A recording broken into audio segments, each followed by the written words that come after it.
Okay, gang, I'm back in my Burress cabinet. I now have a Retro 30, one of my favorite WGS models. And of course, still the stock Celestion here in the Gibson. Hey, by the way, I want to mention, again, give a shout out to my buddy Bob Burress, who, Burris, sorry, Bob. Bob reminds me he's from Kentucky. We got to kind of shorten it, Burris. He makes these things in Lexington, Kentucky, and with the care and love of a true craftsman. These cabinets, so they call them the DC Quick Change Cab, you can change a speaker in that sucker in about 10 seconds, and you can go from open back to close back in about 1 second. So very cool cabinets for people like me who want to do a lot of speaker comparisons. Okay, so the G12C definitely warmed it up, and I don't know, I didn't really find anything to complain about. It did what I want. Now, I've still got, for what it's worth, I still have the treble maxed on the amp and the bass about straight up and down. So in other words, this is given all, and I'm, by the way, I'm in channel 1 of this amp. Channel 2 is even darker still. Channel 1 is the only channel that has any sparkle at all. I probably will take it back to my amp tech to have it revoiced at some point. Right now, though, the main thing he has done to it is allowed reverb to be on both channel 1 and 2. They came from the factory, at least this one did. I understand later on they put reverb on both channels, but this one came from the factory very strangely with reverb on only channel 2, but tremolo on both channels. Strange, huh? Okay. Overall, though, nice amp. Pair of 6V6s in it. You know, they rated at about 20 watts. That's pretty conservative for a pair of 6V6s. Beautiful cabinet, beautifully wired inside. Problem is with this stock Celestion 7080 speaker, again, that's a G12 something or another. I ought to come. I tell you what, when I come back, I'll take a peek in the back and get the exact model number. I think it's a G1280P. Does that sound right? They call it the 7080, though. At any rate, over in the Burress cabinet, we have a Retro 30. Let's start out with some clean stuff on the neck pickup, stock speaker.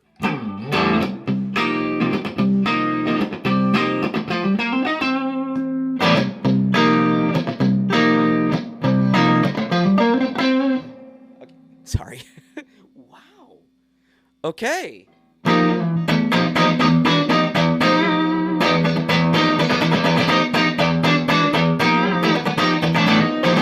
That's the Retro. To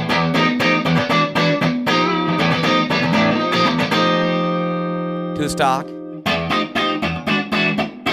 Okay, wow. The stock speaker by comparison is, I was going to say two-dimensional. It's almost one-dimensional compared to the incredible three-dimensional sound coming out of the Retro 30. Wow. Okay. Well, I think we may have just found the speaker that this amp should have shipped with originally. They've stopped making these things, by the way. If it would have shipped with that speaker, they'd still be making them. Okay, let's try the Sweet Home Alabama stuff. Stock speaker.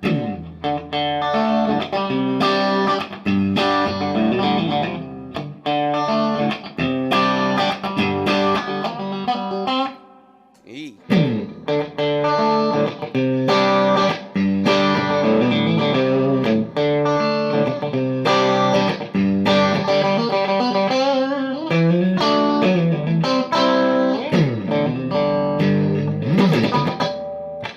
Okay, sorry.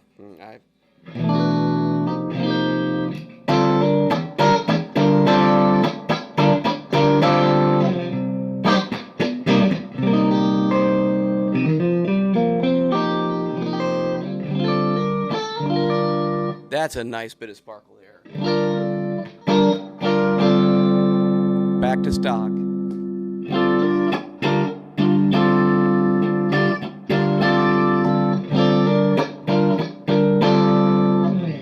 Okay. Oh, you know what? Just before I quit, let's go for some gain on the bridge pickup. We'll start with the stock speaker. Generally speaking, this is where the amp kind of really falls apart and gets dark.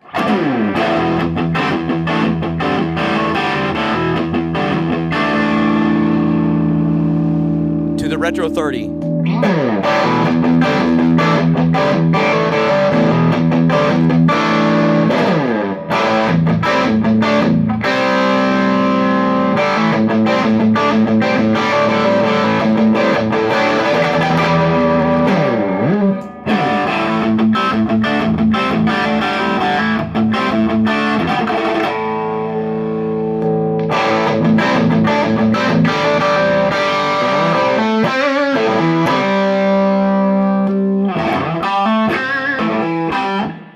Okay, wow.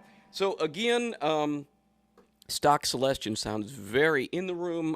It's probably not going to transfer to that awful YouTube audio quality, but in the room it sounds very, very, very one-dimensional as opposed to the very three-dimensional sound from the Retro 30. And the other difference is certainly the Retro 30 has a lot more sparkle on top. Praise God, that's what we're looking for. And it also has a little bit beefier bottom end. And this, a la, the sort of the typical Celestion, is a lot more focused in the upper mid-range, which maybe, just maybe, if you were like...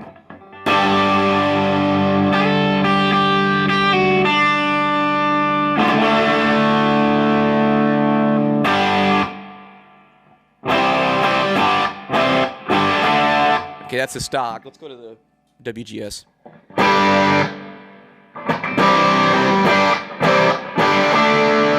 A little back and forth.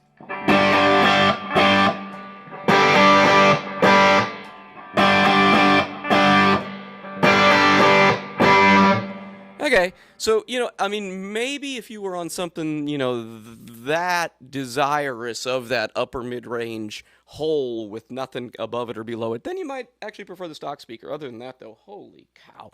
Especially if I was actually on a stage where, I needed the more large three-dimensional sound stage, I would so go for the Retro 30.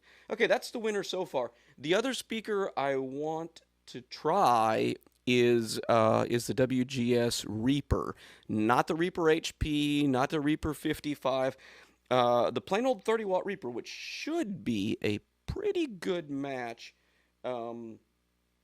for this Gibson amp, and it should give it some extra sparkle. I don't know if it's going to beat the Retro 30 or not. So come on back. I'll be back with you in just a second. It's going to take me about a minute to change speakers. Is that cool or what?